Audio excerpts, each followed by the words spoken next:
Hello friends मु सोनाल नायक स्वागत करुच्ची आपण मानक मोर यूट्यूब चैनल सक्सेस विंस को ताहले एबे हमर आसी जाइची ओएसटीटी पे जोरसोर प्रिपरेशन चली से आपण मानक किछि हेल्प हबो मु सेति पे गोटे वीडियो नै आछि जो थरे कि हमें देखिबा बा आलोचना करबा वन वर्ड सब्स्टिट्यूशन जो थरे कि हमर पडुची निहाती भाबरे 2-3 मार्क पक्का सेथिरु पाइबा हमें तेणु आलोचना करबा आज वन वर्ड सब्स्टिट्यूशन जोटा कि इंग्लिश ग्रामर रा गोटे पार्ट ता बाबत रे हमें पढ़िबा ताहले फ्रेंड्स आज आम आलोचना करबा वन वर्ड सब्स्टिट्यूशन किछि क्वेश्चन आउ तार वर्ड बाबद रे कारण गोटे क्वेश्चन हमर चारोटी रहिछि ऑप्शन तेणु सबू ऑप्शन रो बा सबू वर्ड गुडी हम बुझिया पड़िबो तार मीनिंग कोन रहउछि सेही अनुसार आम वन वर्ड सब्स्टिट्यूशन रो आंसर टा ठीक भाबरे रे करि परिबा तेणु आपण माने निहाती भाबरे गोटे वन वर्ड सब्स्टिट्यूशन रो क्वेश्चन रो अटेम्प्ट करला बेलकू तार सबू वर्ड गुड़िकर मीनिंगटा निहाती जानिबा दरकार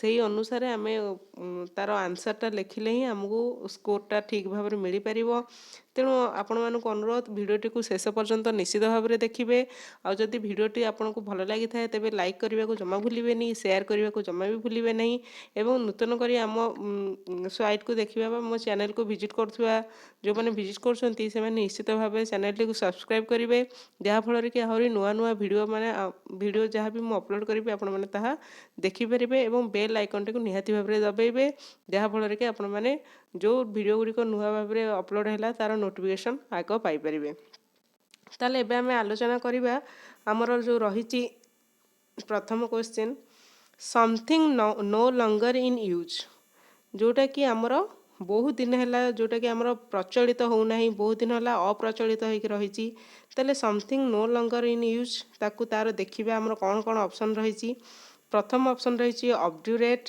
द्वितीय ऑप्शन रही ऑब्सोलेट तृतीय ऑप्शन रही ओमनिनियस चतुर्थ ऑप्शन रही ओमनीपोटेंट ताहले सबू ऑप्शन गुड़िकर माने बा सबू ऑप्शन गुड़िक कौन कौन कहूँ ता बाबद देखा ऑब्ड्यूरेट अर्थ होची आमर जिद्दी करवा जोटा ताहले जोटी रही आमर something no longer in use तार अर्थ कौन हम ताकू गोटे पदरे जदि आम प्रकाश करवा से गोटे शब्द आम प्रकाश करवा से शब्दटी कौन हम निश्चित भाव में जिद्दी केबे हेले हब नाही ऑब्ड्यूरेट होची आमर जिद्दी जिद्दी केबे हब नाही ऑब्सोलेट होची जहाँ अप्रचलित तार अर्थ टिके मिसी जाउची देखंतु something no longer in use जोटा कि बहुत दिन है आमर प्रचलित होना कि यूज होना ता ऑब्सोलेट ता जोटा देछि आमर यार अर्थ होची अप्रचलित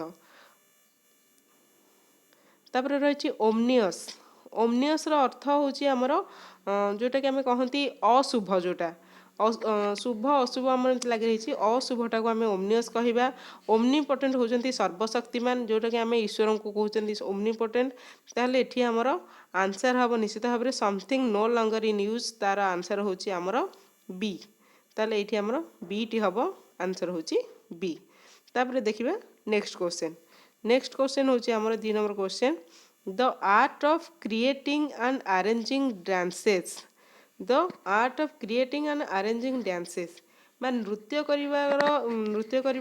शैली ताकू शिखिबा बा ताकू तैयारी करबा एवं ताकू ठीक शैली रे अरेंज करबाटा को कौन कहती गोटे शब्द जदि आम कहवा ताले एठी हमर देइछि ऑप्शन गुड़िक प्रथम ऑप्शन रोची कैलीग्राफी द्वितीय ऑप्शन रही कोरियोग्राफी तृतीय ऑप्शन रही कार्टोग्राफी आउ चतुर्थ ऑप्शन रही डेमोग्राफी ताले ये सबू ऑप्शन गुड़िक आम प्रथम देखा कौ ऑप्शन अर्थ कौन रही ताले जदि आम ऑप्शन गुड़ी ठीक भाव में न बुझा ताले निश्चित भाव में आमर क्वेश्चन टीर आंसर टी निहाती भाव में भूल हो ताले प्रथम जो देइछि कैलीग्राफी अर्थ कौन ताले जोटा कि आम सुंदर लेखती जन जनकर अक्षर बहुत सुंदर आउ लेखिबार भी बहुत प्रकार विभिन्न प्रकार लेखा सुंदर भाव में केमती लेखि हम ताकू आम शिक्षा करती जोटा कि आम कैलीग्राफी कहती सुंदर लेखिबार कलाटा को आम कैलीग्राफी बोली कहती आ choreography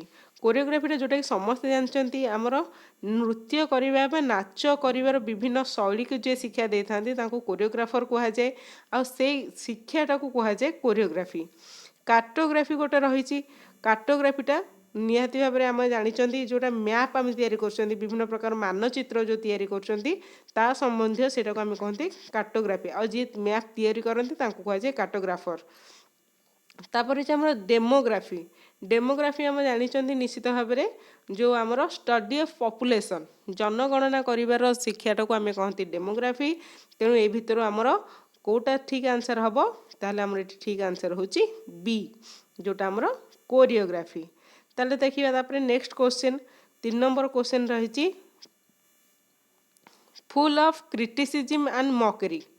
full of criticism and mockery जोटा आमर व्यंग करा जाउची बा अन्य मानकर नकल करवाटा को आम कौन कहती गोटे पदरे ये आमर देती 4टी ऑप्शन। प्रथम रे सैटायर, द्वितीय यूलोजी, तृतीय क्लेचे, तृतीय माने फोर्थ ऑप्शन होची प्राइज।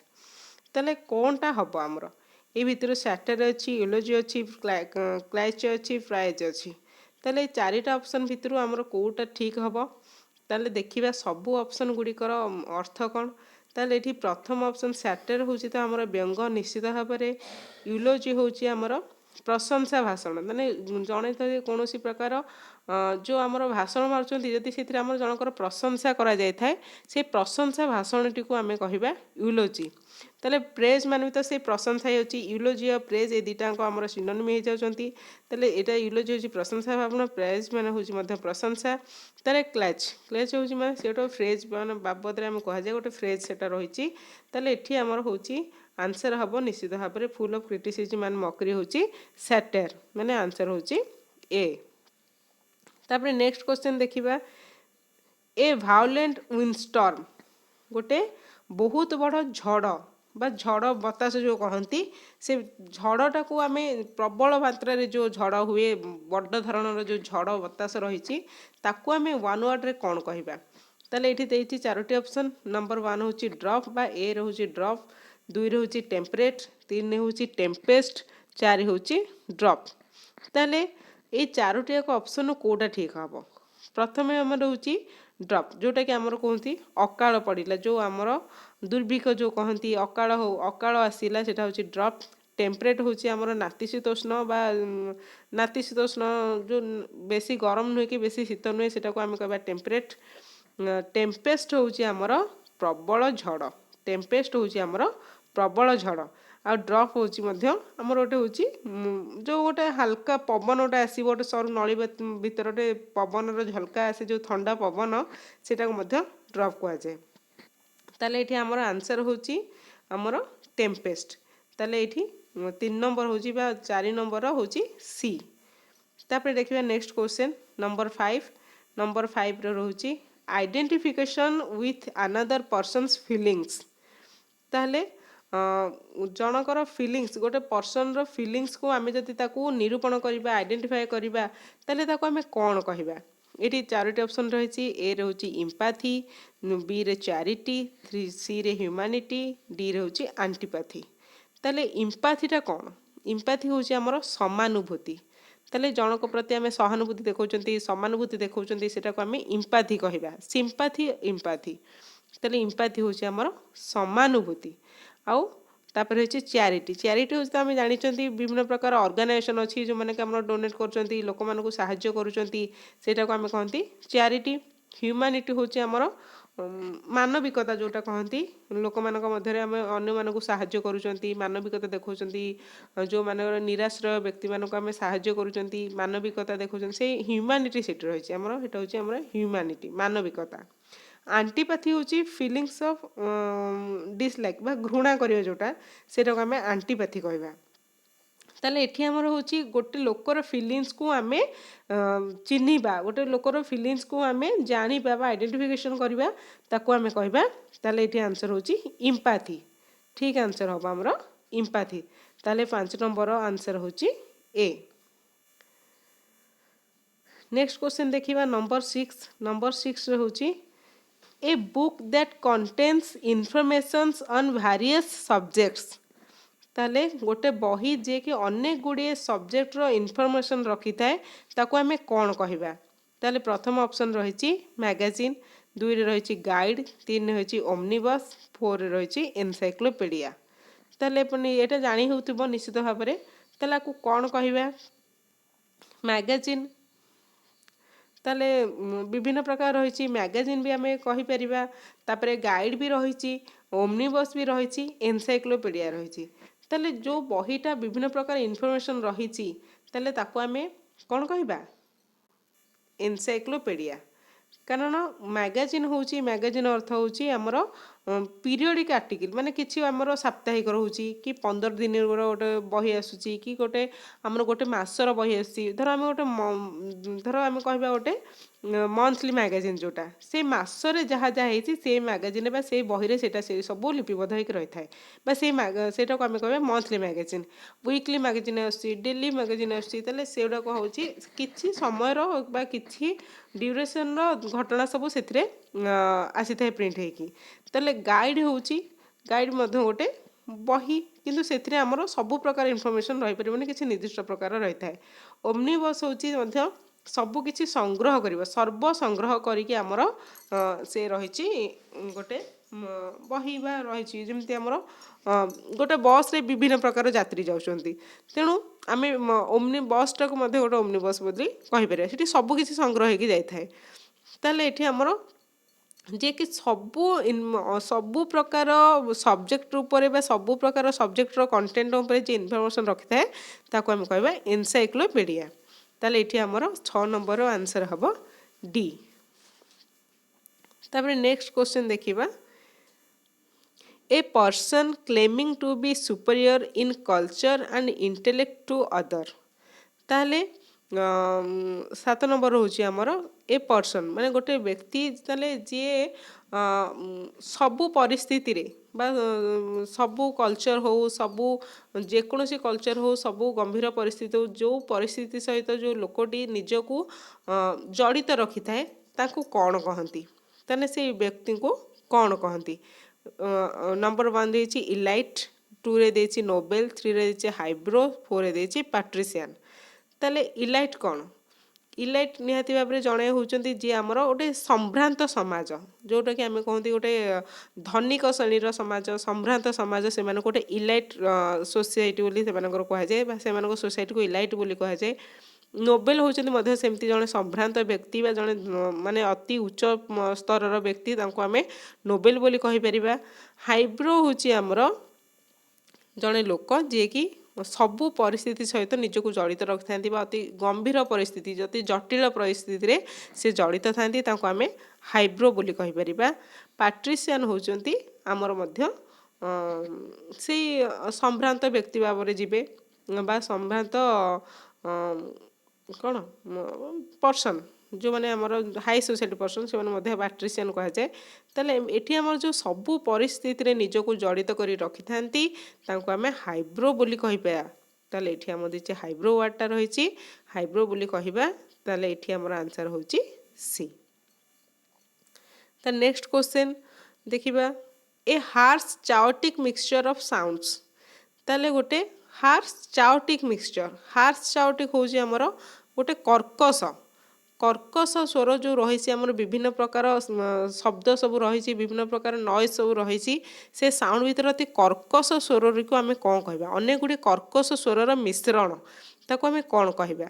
ତାହେଲେ ଏଠି ରହିଛି ନମ୍ବର 1 ଏର ଅପସନ୍ ରହିଛି ୟୁଫୋନି, ବି ରହିଛି କାକୋଫୋନି, ସିରେ ରହିଛି କନସୋନାନ୍ସ, ଡିରେ ରହିଛି ଡିସୋନାନ୍ସ। ତାହେଲେ ୟୁଫୋନି କ'ଣ?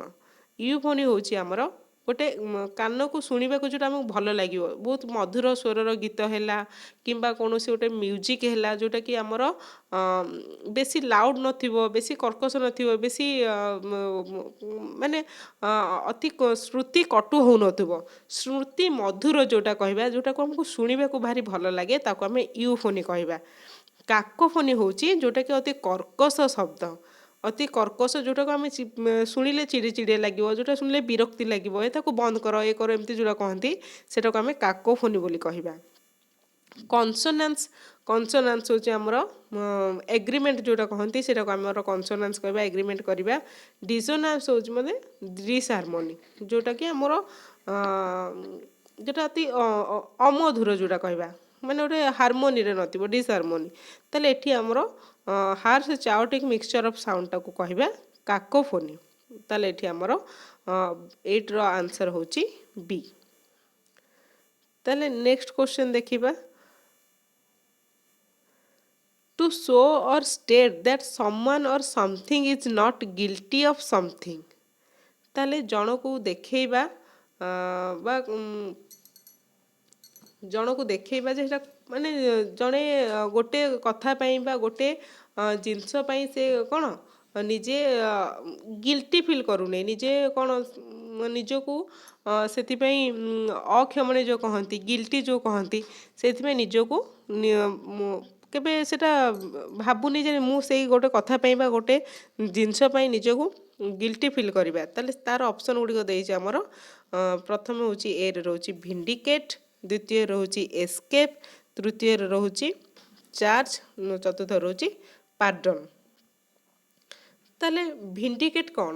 ଭିଣ୍ଡିକେଟ୍ ହେଉଛି ଆମର ଗୋଟେ ନିର୍ଦ୍ଦୋଷତା ସିଦ୍ଧ କରିବା ବା ଗୋଟେ ସମର୍ଥନ କରିବା ବା ନିର୍ଦ୍ଦୋଷ ବୋଲି ଆମେ ତାକୁ ପ୍ରମାଣ କରିବା ବା ନିଜେ ନିର୍ଦ୍ଦୋଷ ବୋଲି ଆମେ ତାକୁ ସିଦ୍ଧ କରିବା, ସେଇଟା ହେଉଛି ଭିଣ୍ଡିକେଟ୍।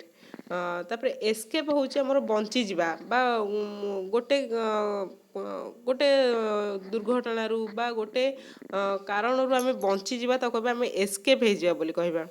ଚାର୍ଜ ହେଉଛି ଜଣଙ୍କ ଉପରେ ଆରୋପ ଲଗାଇବା, ଏଇଟା ଜାଣିଛନ୍ତି ଚାର୍ଜ କରିବା, ମୁଁ ତାପରେ ଚାର୍ଜ କରୁଛି ବା ପୋଲିସ ମାନେ ଚୋର ଉପରେ ଚାର୍ଜ କରନ୍ତି ବା ଆରୋପ ଲଗାନ୍ତି।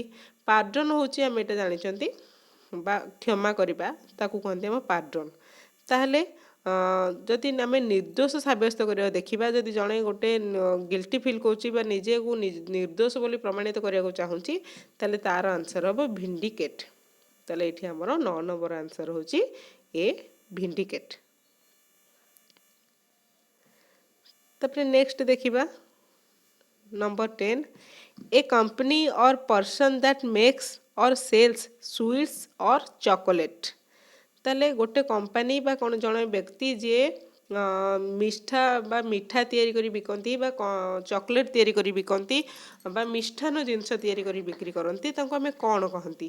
ताले ये देइछि हमरो होलसेलर, भेंडर, कन्फेक्शनर और सेफ।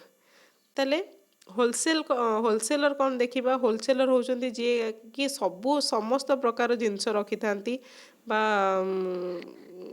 सबु प्रकार जिनस जे रखी होलसेल रे बिक्री करती, समस्त प्रकार द्रव्य जो माने बिकती तांको होलसेलर कहती। भेंडर होचंती बिक्री करिया वाला जे होलसेलर को नहीं कि जे होलसेलर ठू नहीं कि जे बिक्री करती तांको कहबा भेंडर। कन्फेक्शनर होची एठी निश्चित भाव में गोटे निर्दिष्ट व्यक्ति जो माने कि मिष्ठान तैयारी करती, केवल मिठा जिनस माने तैयारी करती, तांको कन्फेक्शनर कहा जाए। सेफ होचंती सेफ माने मध्य तैयारी करती, किंतु सेफ होचंती से सबु प्रकार द्रव्य तैयारी करती, से मिठा हो तुमर खट्टा जिनस हो, से विभिन्न प्रकार आइटम हो, खाइबा जिनस हो, से सबु प्रकार तैयारी करती। किंतु कन्फेक्शनर होचंती से केवल मिष्ठान तैयारी करती। ताहले 10 नंबर आंसर होची हमर सी कन्फेक्शनर। ताहले एठी सी टा होची हमर आंसर कन्फेक्शनर। ताहले नंबर 11 देखिबा एक्सट्रीम फियर ऑफ वाटर। ताहले जल को अत्यधिक भय करने को आमे कौन कहिबा? प्रथम देइछि हाइड्रोफोबिया, 2 रे देइछि क्लेप्टोमानिया, 3 रे देइछि फोबिया, 4 रे देइछि एक्वाफोबिया। ताहले आमे तो जानिबा एक्सट्रीम फियर टा को आमे कहंती फोबिया। ताहले एक्सट्रीम फियर टा हमर होची हमर फोबिया। फोबिया माने आमे अत्यधिक भय करिबा। ताहले अत्यधिक भयटा आमे कोउटा देखि लागे? ताहले अच्छे लोक माने अछंती विभिन्न प्रकार माने अनेक किछि जणे उच्चकू जीवाकू डर लगती, जन को अंधारिया घर को जीवाकू डर लगे, जड़े बंद कोठरी जाइए डर लगे। ताले सेटा को आमे कौन कहिबा? माने विभिन्न प्रकार डर अच्छी। ताले सेटा को से डर गुड़िकर ना मध्य अलग अलग रही। ताले से डर को छाड़िया पाई मध्य समस्ते अनेक प्रकार चेष्टा करथान। ताले से डर बा एक्सट्रीम फियरटा को आमे कहबा फोबिया। ताले विभिन्न प्रकार फोबिया रही। ताले सेथिरे रही हमर हाइड्रोफोबिया रही, क्लिप्टोमानिया रही, एक्वाफोबिया रही। ताले हाइड्रोफोबिया होची हमर एक्सट्रीम फियर ऑफ वाटर। ତାପରେ କ୍ଲେପ୍ଟୋମାନିଆ ରହିଛି। କ୍ଲେପ୍ଟୋମାନିଆ ରହିଛି ଆମର ଚୋରି କରିବା ଯେଉଁ ଅଭ୍ୟାସ ରହୁଛି ତାକୁ ଆମେ କହିବା କ୍ଲେପ୍ଟୋମାନିଆ। ତାହେଲେ ତାର ଏଟା ମାନେ କିଛି ଭୟ କରିବାର ନାହିଁ, କାରଣ ଯେଉଁ ବି ଫୋବିଆ ରହିଛି ତାର ମଧ୍ୟ ଟ୍ରିଟମେଣ୍ଟ ରହୁଛି। ସମସ୍ତଙ୍କର ନିଶ୍ଚିତ ଭାବରେ ନିଜର ଗୋଟେ ଗୋଟେ ଡର ରହିଛି। ତାହେଲେ ଫୋବିଆ ହେଉଛି ଏକ୍ସଟ୍ରିମ୍ ଫିଅର୍। ଆକ୍ୱାଫୋବିଆ ମଧ୍ୟ ହେଉଛି, ତାର ମାନେ ଗୋଟେ ଏଇଟା ହେଉଛି ଇରେସନାଲ୍ ଫିଅର୍ ବା ସମଥିଙ୍ଗ, ମାନେ ଏଇଟା କିଛି ବେଶୀ ଡେଞ୍ଜର ନୁହେଁ, କିନ୍ତୁ ଗୋଟେ ମନ ଭିତରେ ଅଧିକ ଡେଞ୍ଜର ରହିଛି କ'ଣ ମାନେ ୱାଟରକୁ ନେଇକି।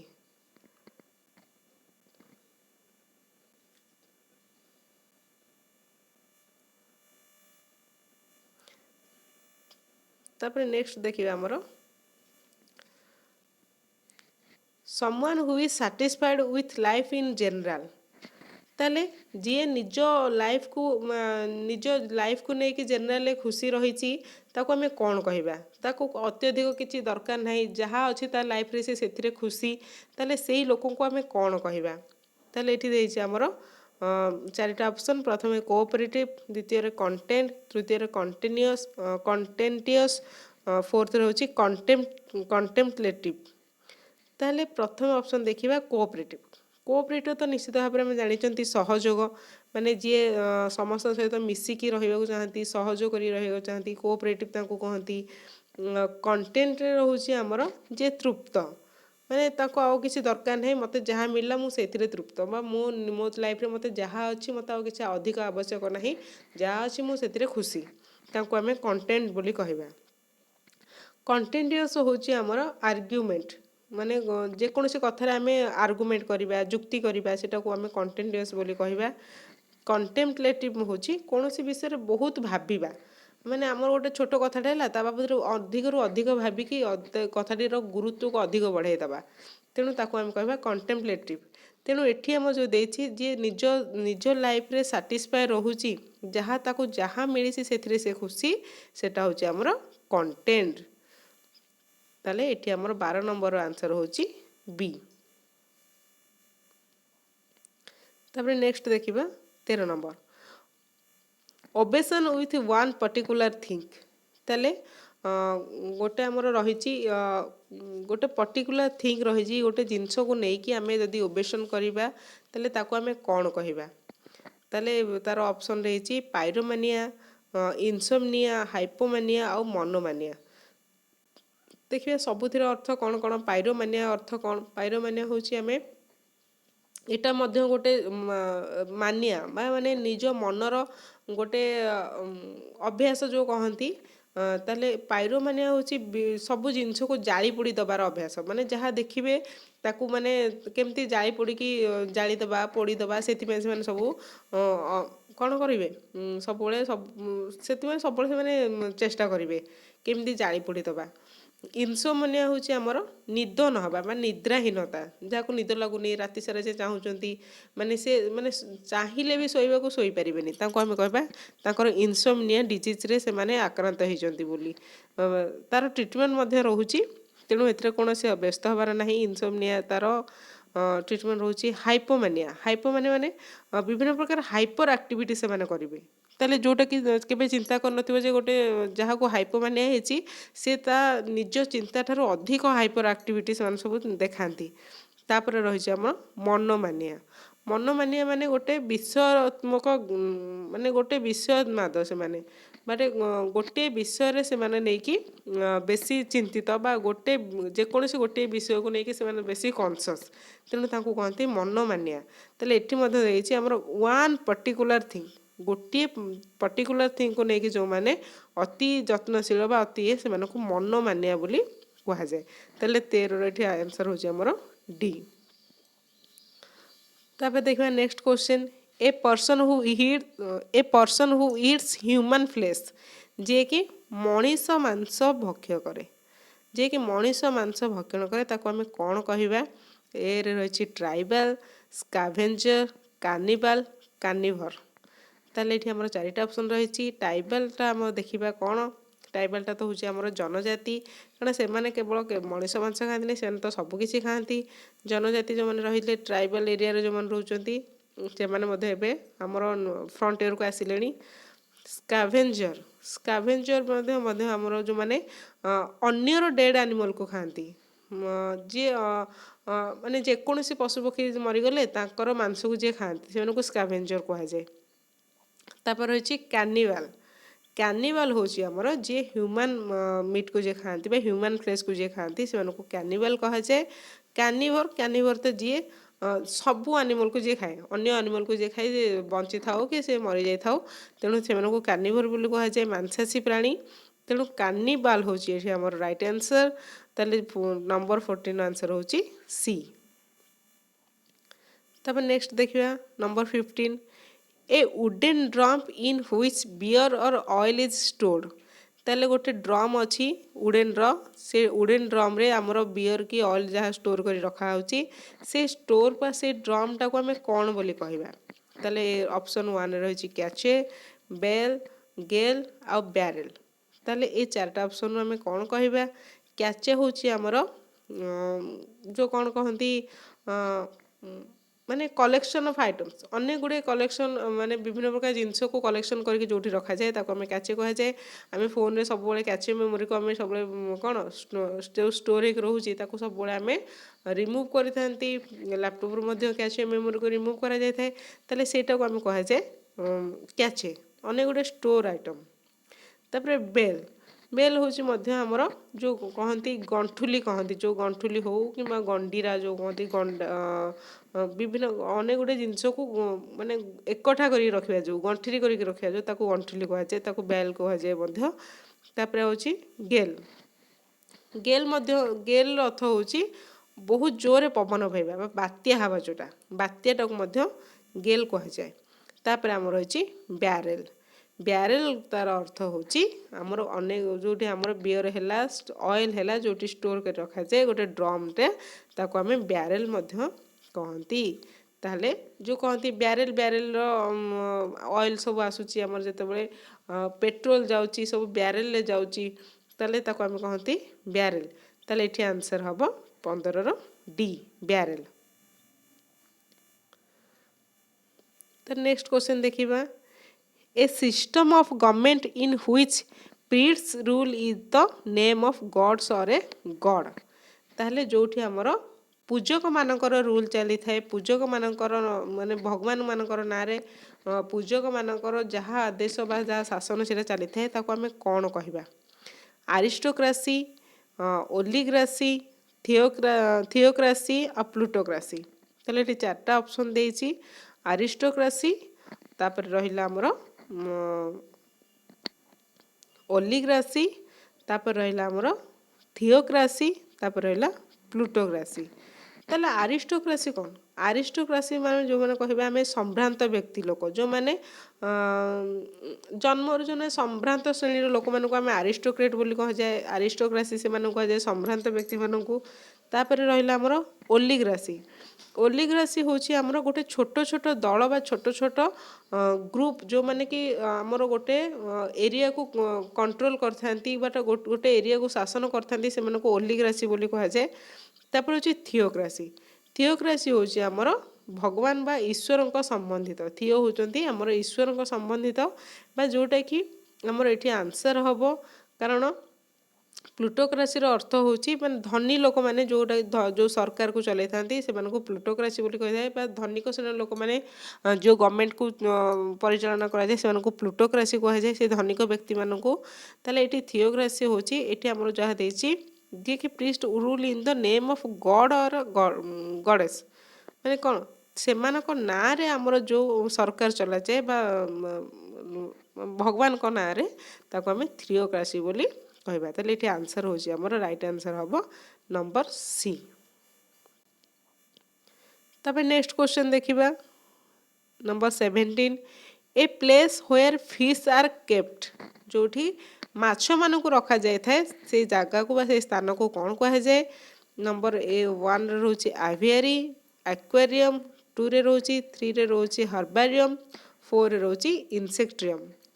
ତାହେଲେ ଆଭିଆରୀଟା ଆପଣ ଜାଣିଛନ୍ତି, ଆଭିଆରୀ ହେଉଛି ଆମର ଯେଉଁଠି ପକ୍ଷୀମାନଙ୍କୁ ରଖାଯାଏ, ପକ୍ଷୀମାନଙ୍କୁ ଯେଉଁଠି ଆମର ବାର୍ଡ଼ସ୍ ମାନେ ବାର୍ଡ଼ସ୍ ଏନକ୍ଲୋଜର୍ ଯେଉଁ କୁହାଯାଏ, ସେଇଟାକୁ ଆମେ କହିବା ଆଭିଆରୀ।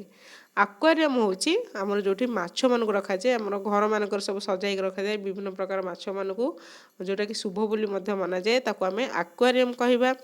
ହର୍ବାରିୟମ୍ ହେଉଛି ଆମର ଯେଉଁଠି ଛୋଟ ଛୋଟ ଗଛମାନଙ୍କୁ ରଖାଯାଏ, ଡ୍ରାଏଡ୍ ପ୍ଲାଣ୍ଟ ଯେଉଁ ଛୋଟ ଛୋଟ ଗଛ ରଖାଯାଏ ସେଇଟା ହେଉଛି ଆମର ହର୍ବାରିୟମ୍। ଇନସେକ୍ଟ୍ରିୟମ୍ ହେଉଛି ଆମର ଯେଉଁଠି ଇନସେକ୍ଟମାନଙ୍କୁ ରଖାଯାଏ, ତାହେଲେ ତାକୁ ଆମେ କହିବା ଇନସେକ୍ଟ୍ରିୟମ୍। ତାହେଲେ ଏଠି ଆମର ରାଇଟ୍ ଆନ୍ସର୍ ହେଉଛି ଆକ୍ୱାରିୟମ୍, କାରଣ ଏଇଟା ହେଉଛି ମାଛ ଯେଉଁଠି ରଖାଯାଏ ଆକ୍ୱାରିୟମ୍। ଆନ୍ସର୍ ହେଉଛି ବି।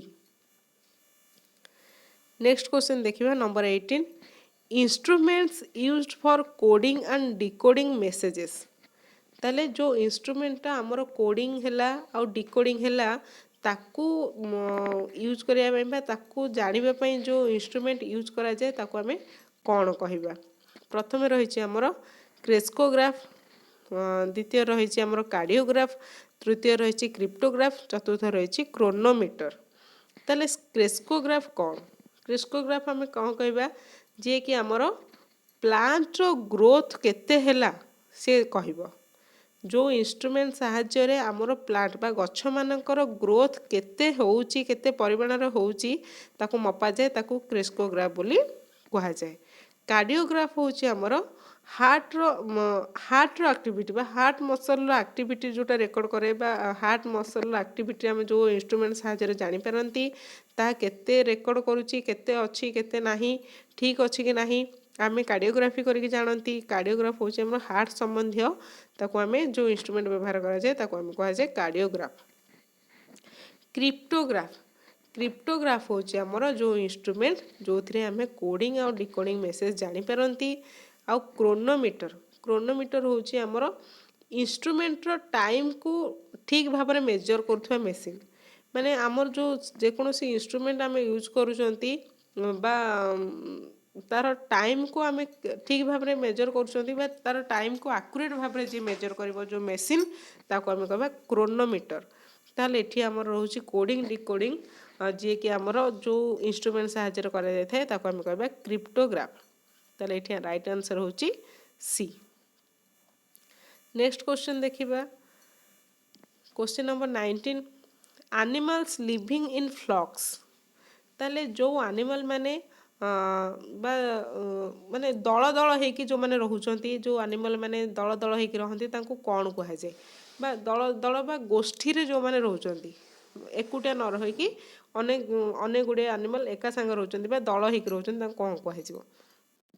ନମ୍ବର 1 ରହିଛି ସୋସିଆଲ, ନମ୍ବର 2 ରହିଛି ଗ୍ରିଗେରିୟସ୍, ନମ୍ବର 3 ରହିଛି ହର୍ବିଭରସ୍, ନମ୍ବର 4 ରହିଛି ବୟମ୍ୟାନ୍।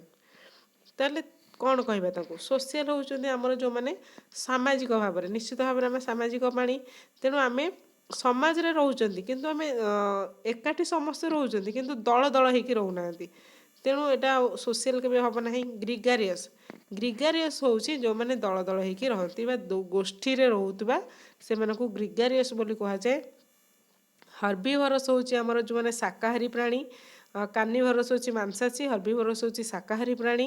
ଆଉ ଆମର ବୟମ୍ୟାନ୍ ହେଉଛନ୍ତି ଯେଉଁମାନେ ଆଦିବାସୀ ଅଧ୍ୟୁଷିତ ଅଞ୍ଚଳରେ ରହନ୍ତି, ଯେଉଁମାନେ ଆଦିବାସୀମାନଙ୍କୁ ଆମେ କହନ୍ତି ବୟମ୍ୟାନ୍।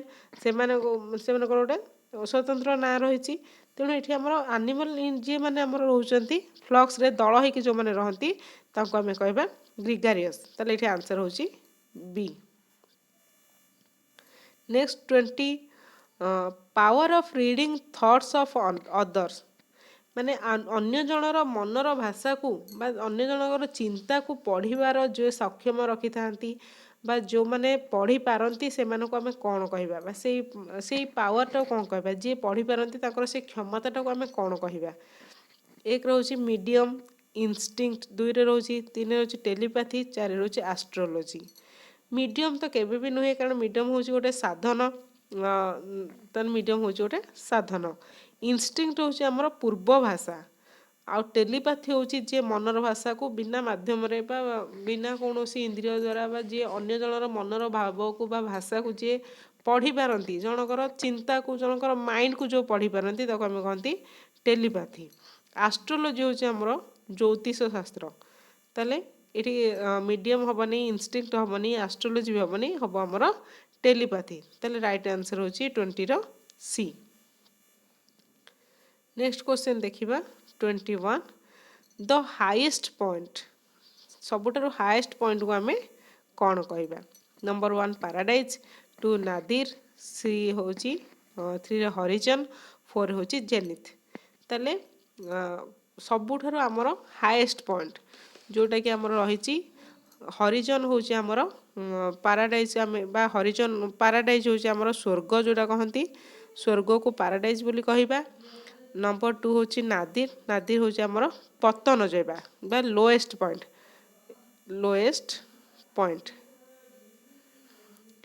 को आमे नादिर बोली कहबा हरिजन होची आमर दिग्बलय जो आमे देखंती जो गोटे खोला पड़िया रे देखिले जो पर्यंत आम आखि पाउची से पर्यंत कहंती सेटा कहंती आमर दिग्बलय जो पर्यंत आमे देखि पारंती सेटा कहंती आमे दिग्बलय तापर रहिची आमर जेनिथ जेनिथ होची आमर राइट आंसर ताको आमे कहबा जो आमर सबुठारु हाईएस्ट पॉइंट ताको तार ना होची जेनिथ ताले एठी आमर 21 आंसर होची D next question 22 who one who can't speak जे कहि पारंती नै कथावार्ता कहि पारंती नै ताको आमे कोन कहिबा नंबर 1 होची ऑर्फन 2 रे होची डम 3 रे होची हमर क्विट 4 रे होची ब्रेवेरी ना बेबी ताले कोटा रहिबा हमर एठी देखिबा ऑर्फन होची हमर ऑर्फन काहा कहबा हमर जो माने अनाथ पिला से मानको आमे ऑर्फन बोली कहबा ताने तापर रहिची हमर डम डम जे हमर कोन गुंगा जो माने कहंती आमे जो माने कथावार्ता करि पांते नै से मानको डम बोली कहंती क्वाइट होची जो माने शांत बेबी होचंदी जो माने हमर गोटे ग्रुप गोटे एटा होची गोटे कलेक्टिव नाउन जोटा कि गोटे ग्रुप को बुझाए गोटे कलेक्शन को बुझाए ताको आमे बेबी बोली कहि परिबा तले एठी हमर जे कथावार्ता कहि पारंती नै गुंगा जहा को आमे कहंती से होची हमर डम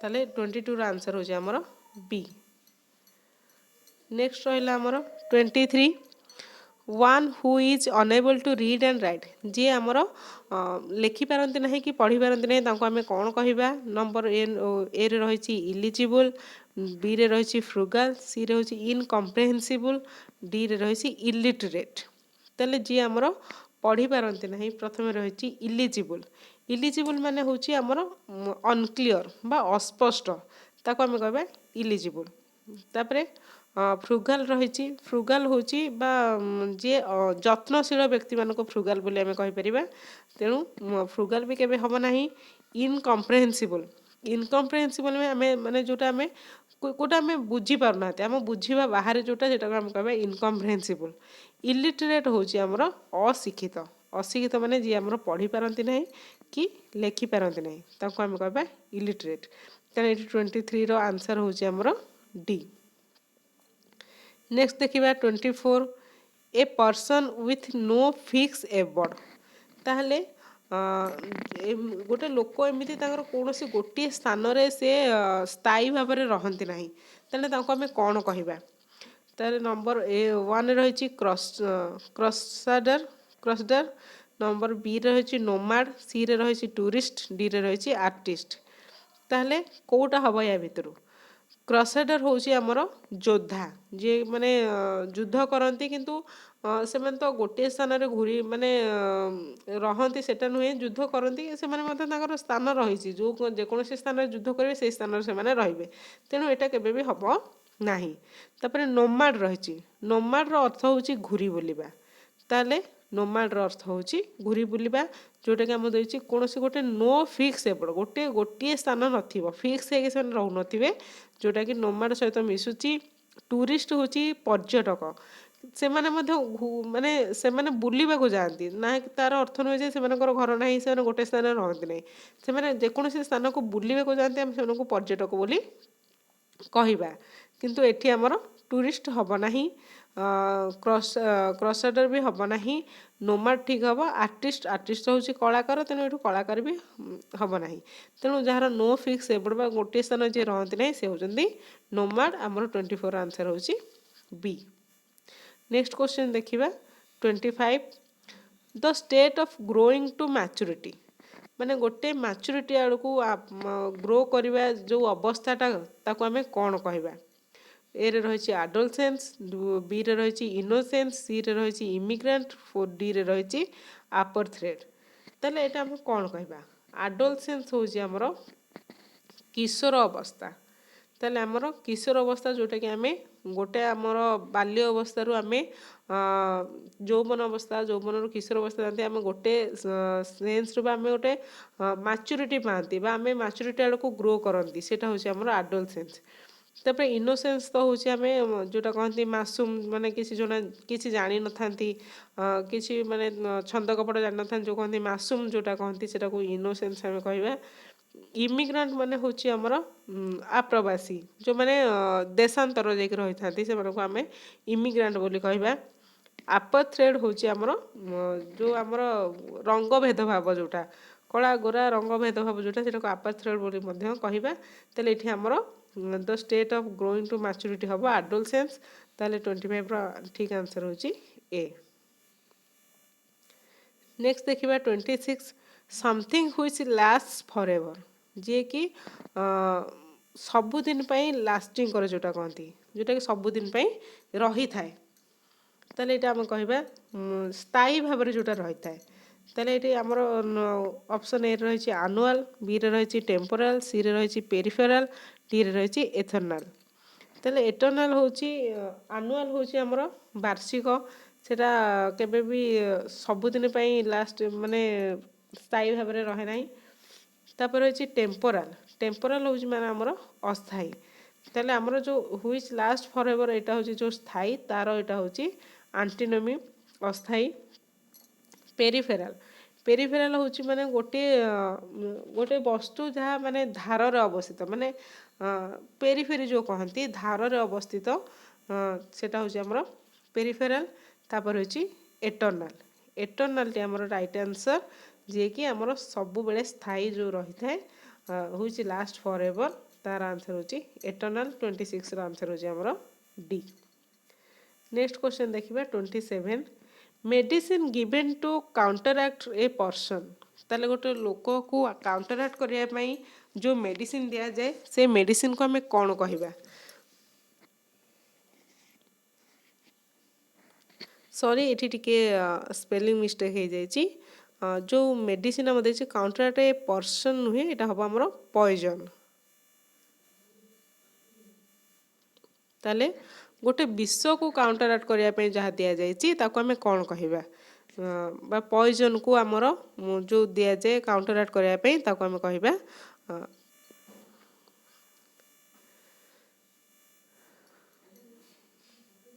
एठी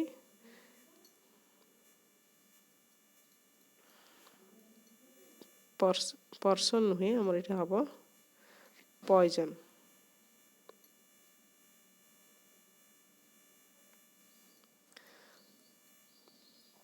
ताले एठी देछि हमर नंबर ए रे एंटीबायोटिक, बी रे एंटीजेन, सी रे एंटीडोट, डी रे एंटीसेप्टिक। ताले एंटीबायोटिक कोन एंटीबायोटिक होछि हमर जीवाणुनाशक जो जीवाणु होइथांती हमर आमे एंटीबायोटिक सब खाउचंती टैबलेट सब खाउचंती ताले से एंटीबायोटिक होछि हमर जीवाणुनाशक। एंटीजेन होछि हमर गोटे टॉक्सिन जोटा कि आम बॉडी को आसी थाए जोटा कि एबे हमर कोरोना वायरस रो जानचंती एंटीजेन सब नुआ नुआ वेरिएंट तयारी होछि ताले सेटा कहबे हमें एंटीजेन। एंटीडोट होछि गोटे हमर जोटा होछि पॉइजन को काउंटरएक्ट करथाए ताको हमें एंटीडोट कहबा। एंटीसेप्टिक होछि मध्य हमर जोटा कि हमर माइक्रो ऑर्गेनिज्म को ग्रो करिया देना हम जदि कोनोसी डिजीज हेची कोठी कटि जाइछि कि घा हेची ताले ता अधिक मात्रा रे न हबा पई अधिक मात्रा रे न फैलिबा पई हमर से जो जीवाणु माने अधिक मात्रा रे न हबा पई एंटीसेप्टिक लिक्विड दिया जाय थाए बा एंटीसेप्टिक आमे यूज करथांती। ताले एठी हमर रहउची जोटा कि हमर ठीक आंसर रहउची नंबर सी एंटीडोट।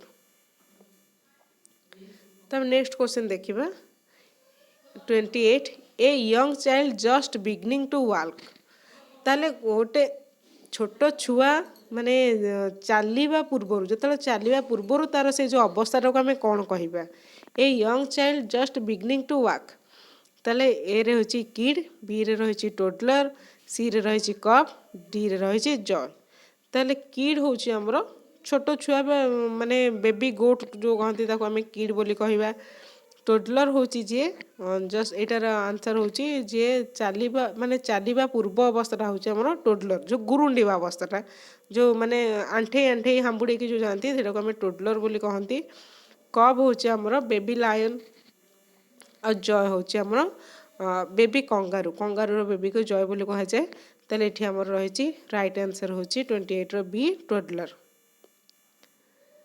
नेक्स्ट देखिबा 29 the art of cleaning and preserving animal skins ताने एनिमल चमड़ा को ताको सफा करबा ताको साइतिकी बा सुरक्षित करके रखिबा जो कलाटा ताको आमे कौन कहबा एक रे रही 1 रे टैक्सोनॉमी बी रे रही टैक्सीडर्मी सी रे रही एटिमोलॉजी डी रे रही डर्माटोलॉजी ताले एटिमोलॉजी होची बा टैक्सोनॉमी होची कौन ताने टैक्सोनॉमी होची हमर गोटे साइंस रो ब्रांच जे कि ऑर्गेनिज्म रो क्लासिफिकेशन को बुझे थाए ताने it is a branch of science which tells us the classification of organism ताले एटा टैक्सोनॉमी केबे भी हबो नाही।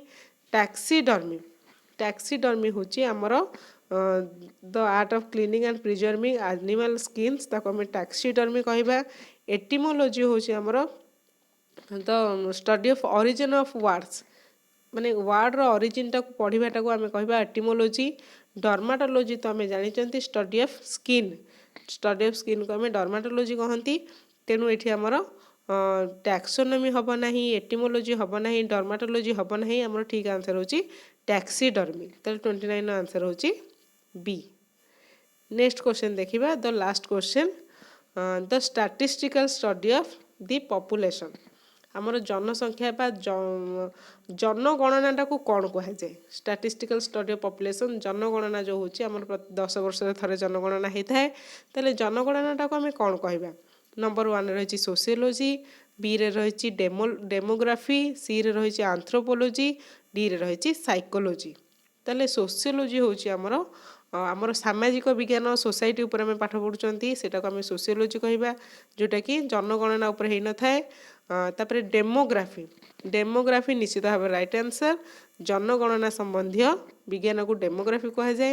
एंथ्रोपोलॉजी होची आमर माने study of human society and culture ता बाबद में जो पाठ पढ़ुंट लोक मानकर कल्चर को लोक मान सोसाइटी उपर जो पाठ पढ़ा सेटा को होची आमर एंथ्रोपोलॉजी। नेक्स्ट होची आमर साइकोलॉजी साइकोलॉजीटा होची आमर मनोविज्ञान संबंधी पाठ पढ़ाटा आम साइकोलॉजी कहबा तेणु एटा केबे हबो नाही सोशियोलॉजी हबो नाही एंथ्रोपोलॉजी हबो नाही साइकोलॉजी हबो नाही आमर ठीक आंसर होची आमर डेमोग्राफी ताले नंबर 30 रो आंसर होची बी। ताले फ्रेंड्स एतिकी रहिला आज आमर 1 वर्ड सब्स्टिट्यूशन आशा करुँची भिडियोटी आपण मानकु भल लागिथिबो भिडियोटी आपण मानकर उपयोगी हेतिबो जदि भल लागि थाए निश्चित भाव में लाइक करेंगे शेयर करेंगे जहाँ फल कि अनेक आहरी अनेक लोक मैंने जो मैंने कि प्रिपरेशन करुँच से हेल्प कर किछिटा जानिपारे तेणु जदि आम चैनल को प्रथम थर विजिट करथांती ताहले चैनल टी को सब्सक्राइब करने जमा भी भूलिबे नहीं तेणु या पर आहरी अनेक गुड़िए माने हेल्पफुल वीडियो नहीं कि आसबि जोटा कि आपण मानकु प्रिपरेशन साहाय्य करिवो। Thank you.